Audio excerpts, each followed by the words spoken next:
como o meu assado está aconchegante. Ah, que bom. Cara. Pode.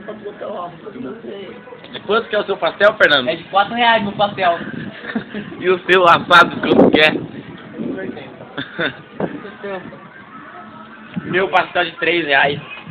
Olha o tamanho do meu pastel. Olha a espessura, amigo. Olha aqui, R$4 e R$3.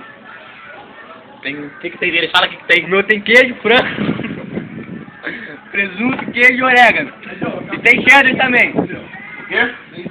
Bom, pastel, e o seu? Tem o quê? Por quê? Orégano, carne, presunto. Olha o Richard lá, ó. Tá. Vai, Berlan. É 9 quê? Vai, Berlan. É 9. Vai, Berlan. Ô, Berlan. Ô, Berlan. Olha aqui. Ô, Berlan!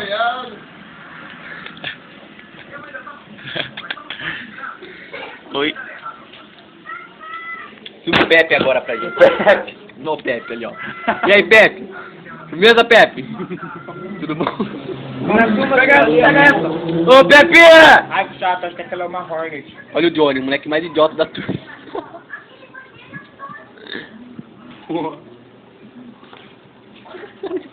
Tá cara de puta, Não, acho que velho. meu pastel é de frango, cupiri. Pepe! Pepe! Coloca um pouquinho. Ó o menino que acha que vai receber.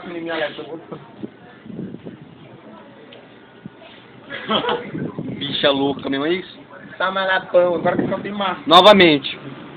Entendi. Luna e Tunes.